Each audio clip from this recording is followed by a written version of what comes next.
Synopsis of the 9th Tablet. Mankind proliferates. Adapa's line serves as royalty. Defying Enlil, Marduk espouses an earthling female. Celestial disturbances and climate changes affect Lamu. The Igigi descend to Earth, sees earthling females as wives. The promiscuous Enki begets a human son, Ziusudra. Droughts and pestilences cause suffering on Earth. Enlil sees it as fated retribution, wants to return home. Ninmah, aged by Earth's cycles, also wants to return. A mystery emissary warns them not to defy their destiny. Signs increase of a coming calamitous deluge. Most Anunnaki begin to depart back to Nibiru. Enlil enforces a plan to let mankind perish. Enki and Ninmah start to preserve Earth's seeds of life.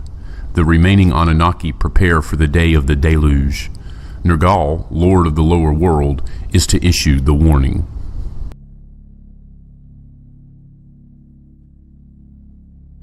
In the days of Lumak did Marduk and the Igigi with earthlings intermarry. In those days on Earth the hardships were increasing. In those days on Lamu, with dryness and dust was the planet enveloped. The Anunnaki who decreed the fates, Enlil and Enki and Ninmah with each other consulted. What conditions on Earth and on Lamu were altering they wondered. On the sun flarings they observed, in the net forces of Earth and Lamu there were disruptions. In the Abzu, at the tip of the white land facing instruments far observing they is installed. In the charge of Nergal, the son of Enki, and his spouse Irish-Kigal, the instruments were put. To the land beyond the seas, Ninurta was assigned, in the mountain land a band, heaven and earth to establish. On Lamu, the Igigi were restless. To pacify them, Marduk was the task given. Until what are the hardships causing, the way station on Lamu must be kept, so to Marduk the leaders said. The three who the fates decree with each other consulted. They looked at each other. How old the others are, each one of the others thought. Enki, who the death of Adapa was grieving, was the first one to speak. More than 100 shars since my arrival has passed to his brother and sister, he said. I was then a dashing leader, now bearded, tired, and old I am. An enthusiastic hero I was, for command and adventure ready, Enlil then said. Now I have children who have children, all on earth born. Old on earth we became, but those on earth born are even older sooner. So did Enlil to his brother and sister ruefully say. As for me, an old sheep they call me, so did Ninmah wistfully say. While the others have been coming and going, turns on earth to serve taking, we the leaders have stayed and stayed. Perchance it is time to leave, so did Enlil say. Of that did I often wonder, to them Enki was saying. Each time one of us three to revisit Nibiru wished, word from Nibiru always our coming thereto prevented. Of that I too did wonder, Enlil was saying. Is it a thing on Nibiru, a thing on earth? Perchance the life cycles that differ it concerns, so was Ninmah saying. To watch and see what transpires the leaders decided. At that time fate, or was it destiny? In its hands the matters took. For it came to pass that soon thereafter Marduk to his father Enki came, a matter of gravity with his father Enki to discuss he wished. Upon the earth the three sons of Enlil spouses have chosen. Ninurta Ba'u of Anu, a young daughter, he espoused.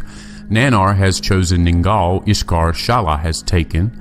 By Nergal your son Irish-Kigal of Enlil's a granddaughter as a spouse was taken. By threats to kill her, her consent from her was extracted. To await my espousal, being your firstborn, Nergal did not await. The other four in deference my espousal are awaiting. A bride I wish to choose, to have a spouse it is my desire. So did Marduk to his father Enki say. Your words happy make me, Enki to Marduk was saying. Your mother too shall rejoice. To hold his words to Enki, Marduk with a raised hand to his father motioned. Is she one of the young ones who heal and succor give? Enki went on to ask. A descendant of Adapa she is, of earth, not Nibiru is she, Marduk softly whispered. With a puzzled look, Enki was speechless. Then uncontrolled words he shouted. A prince of Nibiru, a firstborn to succession, entitled an earthling will espouse? Not an earthling, but your own offspring, to him Marduk said. A daughter of Enki, who to heaven was taken she is. Sarpanit is her name. Enki, his spouse Ninki, summoned. To her what with Marduk transpired he related.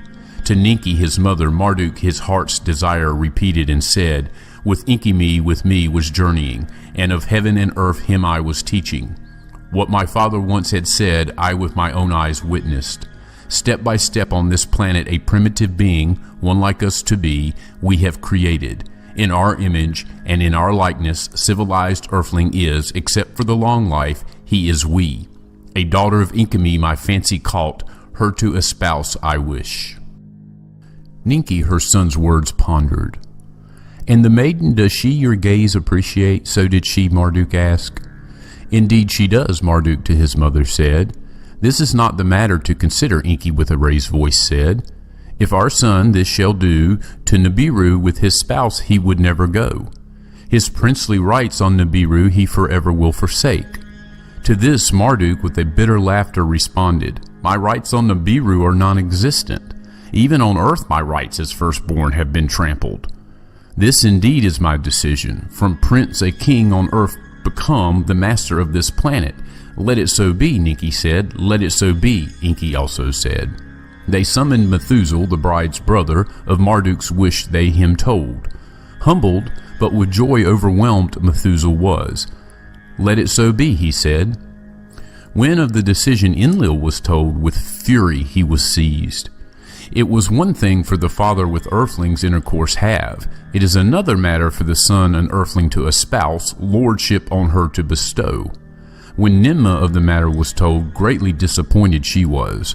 Marduk any maiden of ours could espouse. Even from my own daughters by Enki he could choose. Half-sisters, as the royal custom he could espouse, so did Ninmah say.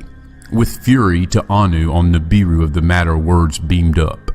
Too far has this behavior gone, it cannot be allowed to Anu, the king Enlil said. On Nibiru Anu the counselors summoned, the matter with urgency to discuss. In the rule books of such a matter no rule they found. Anu the savants also summoned, the matter's consequences to discuss. On Nibiru Adapa the maiden's progenitor could not stay, to Anu they were saying. Therefore, to return to Nibiru with her, Marduk forever must be barred. Indeed, having to earth cycles become accustomed, even without her, Marduk's return impossible it might be. So were the savants to Anu saying, with that the counselors too agreed. Let the decision to earth be beamed, Anu was saying, Marduk marry can, but on Nibiru a prince he shall no more be. The decision by Enki and Marduk was accepted. Enlil too to the word from Nibiru bowed. Let there be a wedding celebration in Eridu, let it be, Ninki to them said. In the Eden, Marduk and his bride cannot stay, Enlil the commander announced. Let us to Marduk and his bride a wedding gift make, a domain of their own, away from the Eden, in another land, so did Enki to Enlil say. Of Marduk being sent away, Enlil with consent to himself was thinking. To what land, of what domain are you speaking, Enlil to his brother Enki said. A domain above the Abzu in the land that the upper sea reaches, one that by waters from the Eden is separated, that by ships can be reached. So did Enki to Enlil say. Let it so be, Enlil said. In Eridu a wedding celebration Ninki for Marduk and Sarpanit arranged. Her people by the sound of a copper drum the ceremony announced. With 7 tambourines her sisters the bride to her spouse presented. A great multitude of civilized earthlings in Eridu assembled, like a coronation to them the wedding was. Young Anunnaki also attended, Igigi from Lamu in great numbers came. To celebrate our leader's wedding, of Nibiru and earth a union to witness we came. So did the Igigi their arrival in large numbers explain. Now this is the account of how the Igigi, the daughters of the earthlings, abducted, and how afflictions followed and Ziusudra oddly was born. In a great number did the Igigi from Lamu to earth come. Only 1/3 of them on Lamu stayed, to earth came 200. To be with their leader Marduk, his wedding celebration to attend was their explanation. Unbeknownst to Enki and Enlil was their secret. To abduct and have conjugation was their plot. Unbeknownst to the leaders on earth, a multitude of Igigi on Lamu got together. What to Marduk permitted is from us two should not be deprived to each other, they said. Enough of suffering and loneliness, of not offspring ever having, was their slogan. During their comings and goings between Lamu and earth, the daughters of the earthlings, the Adapite females as them they called, they saw, and after them they lusted, and to each other the plotters said, Come, let us choose wives from among the Adapite females, and children beget. One among them, Shamgaz his name was, the leader became. Even if none of you agrees, I alone the deed shall do, to the others he said. If a penalty for this sin shall be imposed, I alone for all of you shall it bear. One by one others in the plot joined together, by an oath together to do it they swore. By the time of Marduk's wedding, 200 of them on the landing place descended. Upon the great platform in the Cedar Mountains they came down. From there to Eridu they journeyed, among the toiling earthlings they passed. Together with the earthling throng in Eridu they arrived. After the wedding ceremony of Marduk and Sarpanit had taken place, by a signal prearranged, Shamgaz to the others a sign gave. An earthling mating each of them the Igigi seized, by force they them abducted. To the landing place in the Cedar Mountains the Igigi with the females went. Into a stronghold the place they made, to the leaders a challenge they issued. Enough of deprivation and not having offspring, the Adapite daughters to marry we wish. Your blessing to this you must give, else by fire all on earth destroy we will. Alarmed the leaders were of Marduk, the Igigi commander, charged to take they demanded. If in the matter I a solution must seek, with the Igigi my heart in agreement is. So did Marduk to the others say. What I have done from them cannot be deprived. Enki and Ninmah their heads shook, with begrudging agreement they voiced. Only Enlil was enraged without pacification. One evil deed by another has been followed. Fornication from Enki and Marduk the Igigi have adopted. Our pride and sacred mission to the winds have been abandoned. By our hands this planet with earthling multitudes shall be overrun. With much disgust was Enlil speaking. Let the Igigi and their females from earth depart. On Lamu, conditions unbearable have become. Surviving is not possible, so did Marduk to Enlil and Enki say. In the Eden they cannot remain, Enlil with anger shouted. With much disgust the gathering he left. In his heart things against Marduk and his earthlings was Enlil plotting. Upon the landing platform in the Cedar Mountains were the Igigi and their females secluded. Children there to them were born, children of the rocket ships they were called. Marduk and Sarpanit, his spouse, also had children. Asar and Satu were the first two sons called. To the domain above the Abzu to him and Sarpanit granted, Marduk the Igigi invited, to dwell in the two cities that for his sons he had built. Marduk the Igigi summoned. Some of the Igigi and their offspring to the domain in the dark-hued land came. In the landing platform in the Cedar Mountains, Shamgaz and others did remain. To the far eastlands, lands of high mountains, some of their offspring went. How Marduk of earthlings his strength increases, Ninurta carefully observed. What are Enki and Marduk scheming to his father Enlil, Ninurta said. The earth by the earthlings inherited will be, Enlil to Ninurta said. Go, the offspring of Cain find, with them a domain of your own prepare. To the other side of earth Ninurta went. The offspring of Cain he found. How tools to make and music to play he them taught. In mining to engage and smelt and refine he showed them. How to build rafts of balsam trees he showed them. To cross a great sea he them guided. In a new land a domain they established. A city with twin towers there they built.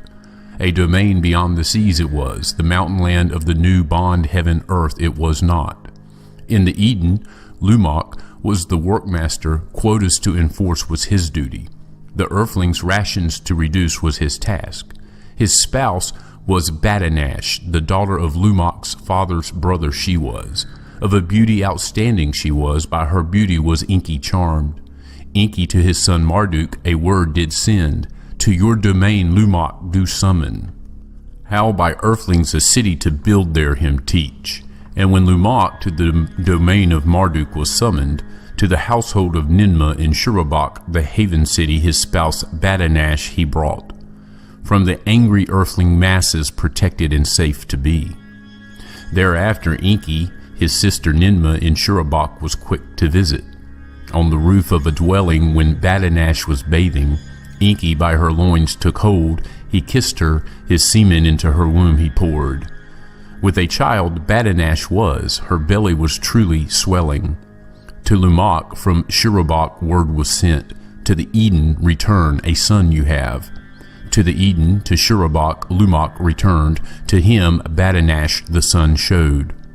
White as the snow his skin was, the color of wool was his hair. Like the skies were his eyes, in a brilliance were his eyes shining. Amazed and frightened was Lumok, to his father Methuselah he hurried. A son unlike an earthling to Badanash was born. By this birth greatly puzzled I am. Methuselah to Badanash came. The newborn boy he saw, by his likeness amazed he was. Is one of the Igigi the boy's father? Of Badanash Methuselah the truth demanded. To Lumok, your spouse, whether this boy his son is, the truth reveal. None of the Igigi is the boy's father. Of this upon my life I swear, so did Badanash him answer. To his son Lumok Methuselah then turned. A calming arm on his shoulders he put. A mystery the boy is, but in his oddness an omen to you is revealed. Unique he is, for a task unique by destiny he was chosen. What that task is I know not, in time appropriate known it shall become. So was Methuselah to his son Lumok, saying, to what on earth was transpiring he was alluding. In those days the sufferings on earth were increasing. The days colder grew, the skies their rains were holding back. Fields their crops diminished, in the sheepfolds ewe lambs were few. Let the son to you born, unusual as he is, an omen be that a respite is coming. So did Methuselah to his son Lumok say, let respite be his name. To Methuselah and Lumok, Badanash her son's secret did not reveal. Ziusudra, he of long bright life days, she called him, in Shurabak he was raised. Ninmah on the child her protection and affection bestowed.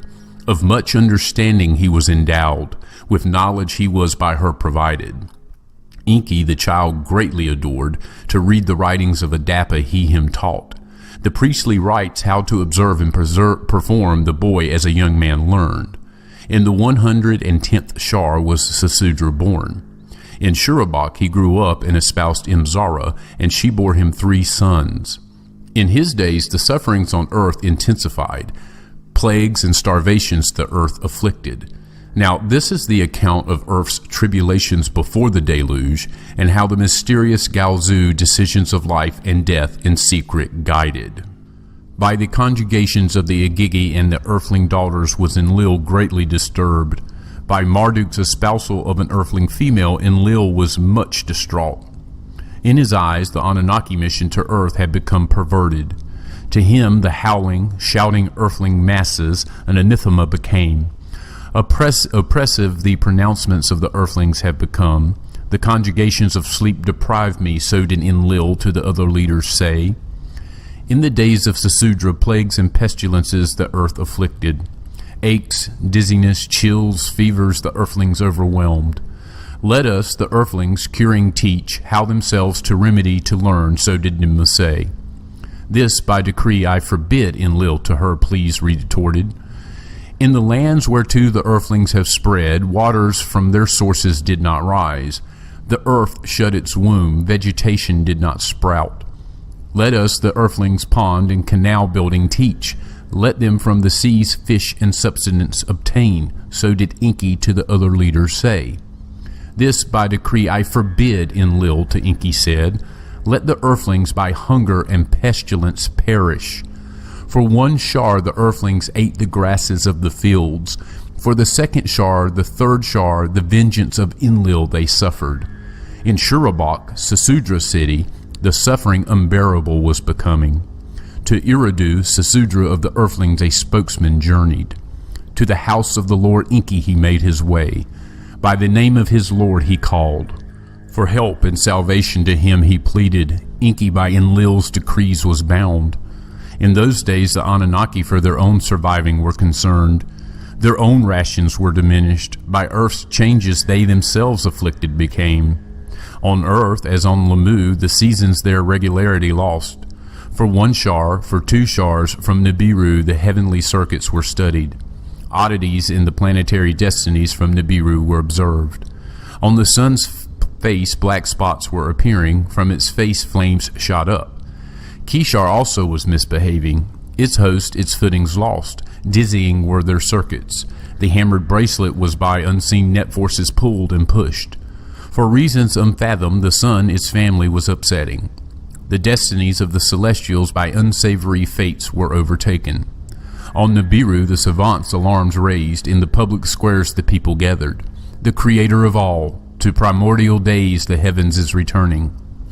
Angry is the creator of all, voices from amongst the people shouted. On earth the tribulations were increasing. Fear and famine their heads reared. For 3 shars, for 4 shars, the instruments the white land facing were observed. By Nergal and Ereshkigal, odd rumblings in the white land's snows were recorded. The snow ice that the white land covers to sliding has taken, so did they from Abzu's tip report. In the land beyond the seas, Ninurta in his haven foretelling instruments established. Quakes and jitters at the earth's bottom with the instruments he noticed. An odd matter is afoot, so did Enlil to Anu on Nibiru words of alarm send. For the 5th shar, for the 6th shar the phenomenon gained strength. On Nibiru the savants an alarm raised. Of calamities to the king they forewarnings gave. The next time Nibiru the sun shall be nearing, earth to Nibiru's net force exposed shall be. Lamu in its circuits on the sun's other side shall a station take. From the net force of Nibiru, earth in the heavens protection shall not have. Kishar and its host agitated shall be. Lahamu shall also make a shake and wobble. In earth's great below, the snow ice of the white land is footing losing. The next time Nibiru, the closest to earth, shall approach, the snow ice off the white land's surface shall come a-sliding. A watery calamity it shall cause. By a huge wave, a deluge, the earth will be overwhelmed. On Nibiru great was the consternation, uncertain about Nibiru's own fate. Kings, savants, and counselors about earth and Lamu also greatly worried. The king and the counselors a decision made, for evacuating earth and Lamu to prepare. In the Abzu the gold mine shut down, therefrom the Anunnaki to the Eden came. In Bad Tibera, smelting and refining ceased, all gold to Nibiru was lofted. Empty, for evacuating ready, a fleet of fast celestial chariots to earth returned.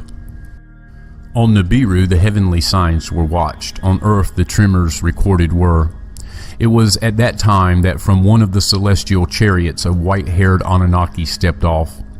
Galzu, great knower was his name. With steps majestic to Enlil his way he made. To him a sealed message from Anu he presented.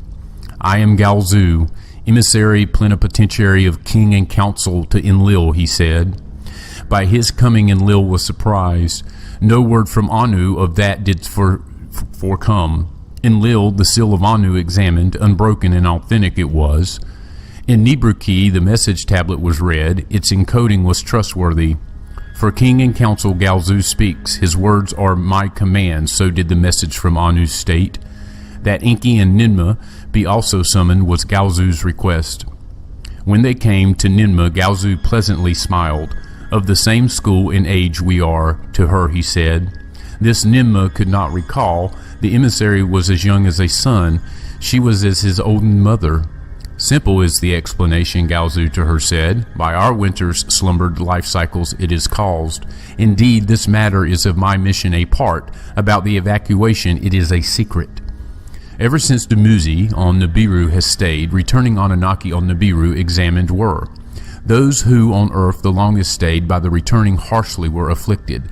Their bodies to Nibiru cycles were accustomed no longer. Their sleep was disturbed, their eyesight was failing, the net force of Nibiru weighed their walk. Their minds were also affected, as sons were older than the parents they had left. Death, my comrades, to the returnees quickly came, of that I am here a warning to give. The three leaders on earth the longest by the words silent became. Ninmah was the first to speak. That much was to be expected, she was saying. Enki, the wise one, to her words consented. That much was clear, he said. Enlil with anger was seized. Before, the earthlings like us were becoming. Now, we as earthlings have become to this planet imprisoned. This whole mission to a nightmare turned. By Enki and his earthlings from masters, slaves we were made. To the outburst Galzu with compassion listened. Indeed, much there is to ponder, he said. On Nibiru, much thinking and soul-searching deep questions were raising. Should Nibiru to its fate been left, whatever by the Creator of all intended, to be let to happen? Or was the coming to earth by the Creator of all conceived, and we only unwitting emissaries? Of that, my comrades, the debate will continue, so was Galzu to them saying. Now, this is the secret command from Nibiru. The three of you on earth will remain. Only to die to Nibiru you will return. In celestial chariots, the earth encircling, the calamity you shall outwait. To each of the other Anunnaki, a choice to leave or the calamity outwait must be given. The Igigi, her earthlings espouse, must between departure and spouses choose. No earthling, Marduk's Sarpanit included, to Nibiru to journey is allowed. For all who stay and what happens see, in celestial chariots they safety must seek. As for all the others, to depart for Nibiru, forthwith they ready must be. So did Galzu Nibiru's commands to the leaders in secret reveal. Now, this is the account of how the Anunnaki to abandon Earth decided, and how on oath they took mankind to let it in the deluge perish. In Nibiru, Enlil, a council of Anunnaki and Igigi commanders summoned. The leaders' sons and their children also were present. Word of the impending calamity Enlil to them as a secret revealed. To a bitter end Earth mission has come, to them he solemnly said. All who to leave wish in celestial boats that are ready to Nibiru will be evacuated. But if earthling spouses they have, without the spouses they must leave. Igigi, who to their spouses and offspring attached are, let them to the highest peaks on earth escape. As for a few of us Anunnaki who will choose to stay, in boats of heaven in earth's skies we will remain. The calamity to outwait the fate of earth to witness. As the commander I shall be the first one to stay, so was Enlil saying. By their own choice will be the others.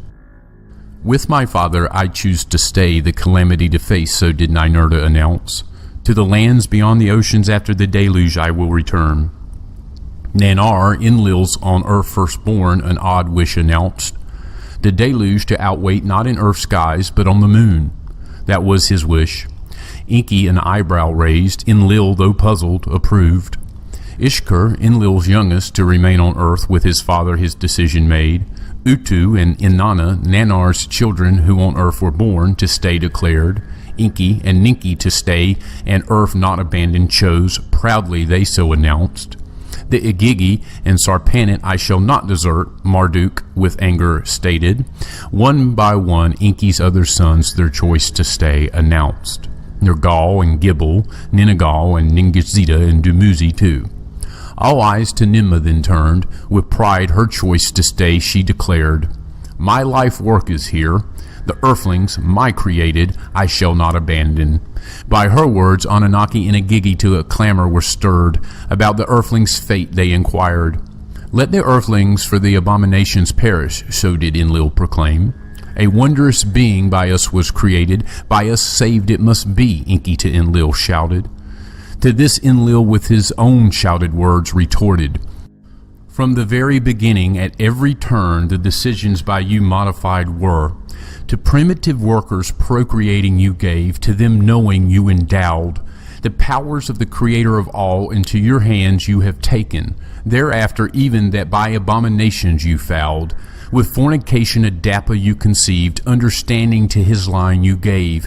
His offspring to the heavens you have taken, our wisdom with them you shared. Every rule you have broken, decisions and command you ignored. Because of you, by a civilized earthling, brother a brother murdered. Because of Marduk, your son, the Igigi, like him, with earthlings intermarried. Who is lordly from Nibiru, to whom the earth alone belongs? To no one is no longer known. Enough, enough to all that I say. The abominations cannot continue. Now that a calamity by a destiny unknown has been ordained, let what must happen, happen. So did Enlil angrily proclaim. That all leaders solemnly swear to let events unhindered occur, of all Enlil demanded. First to take the oath of silence was Ninurta. Other of Enlil's side followed. Nergal of Enki's son was first to take the oath. Other of Enki's sons followed. To your command I bow, Marduk to Enlil said. But of what worth is the swearing? If Igigi their spouses will abandon, would not the fear among the earthlings spread? Ninmah was in tears. The words of the oath she faintly whispered. Enlil at his brother Enki gazed. It is the wish of king and council, to him he said. Why will you bind me with an oath, Enki his brother Enlil asked. The decision by you was made on earth, it is a commandment. The flood waters I cannot arrest, the earthling multitudes I cannot save. To what oath to bind me you therefore desire? So did Enki his brother ask. To let it all happen as if by fate decreed, let it as Enlil's decision be known. On Enlil alone let the responsibility forever rest, so did Enki to all pronounce. Then Enki from the assembly departed, Marduk with him also left. With quick words of command Enlil the assembly to order brought. Task for what was to be done he with firm decisions assigned.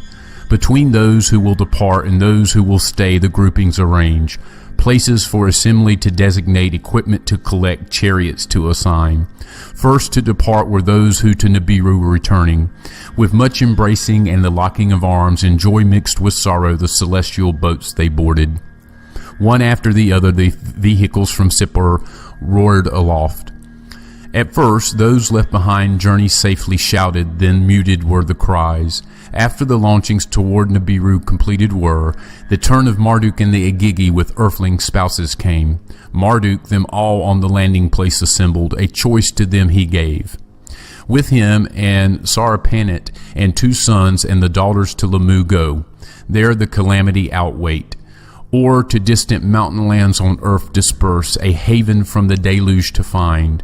Enlil then of those who remained took account, by groupings to them chariots he assigned. Ninurta to the mountain lands beyond the oceans Enlil directed on earth's rumblings to report. To Nergal and Ereshkigal the task the white land to watch Enlil assigned. To guard against an onrush of earthlings to Ishkur the task Enlil gave, to bar access, barrier and bolt to erect and bolster. Of all preparations Sippar, the place of the celestial chariots, was the center. To Sippar Enlil the tablets of destinies from Nibiru moved, a temporary bond heaven-earth was there established. His brother Enki Enlil then addressed, to him he was thus saying, However, if ever the calamity might be survived, let all that had happened be remembered. Let us tablets of records in Sippar in the depths of earth safely bury. Let what from one planet on another done in days to come uncovered be. Enki his brother's words with approving accepted. Mies and other tablets in golden chests they stored. In the depths of the earth in Sippar for prosperity they buried. Thus ready for the signal to depart the leaders awaited. The approach of Nibiru in its great circuit with apprehension they watched. It was at that time of anxious waiting that Enki his sister Ninmah addressed. To her was Enki thus saying, In his preoccupation with the earthlings, all other living creatures Enlil lost attention. When the avalanche of water sweeps over the lands, other living creatures, some by us from Nibiru originated, must from earth itself evolved. In one sudden swoop to an extinction shall be doomed. Let us, you and me, their seed of life preserve, their life essences for safekeeping extract. Ninmah, she who gave life to the words of Enki favor gave. I shall do it in Shurabak, you do so with the Abzu's living creatures. So to Enki she said. While the others sat idly waiting, Enki and Ninmah a challenging task undertook. Ninma in Shurabak by some of her female assistants was helped. Enki by Ningazita in the Abzu at the Odin House of Life was assisted. Male and female essences and life eggs they collected. Of each kind, 2 by 2 by 2, they in Shurabak and the Abzu preserved. For safekeeping while in Earth's circuit to be taken, thereafter the living kinds to recombine. At that time word from Ninurta came, Earth's rumblings ominous are. At that time word from Nergal and Ereshkigal came, the white land is shaken. In Sippar all the Anunnaki gathered, the day of the deluge they awaited.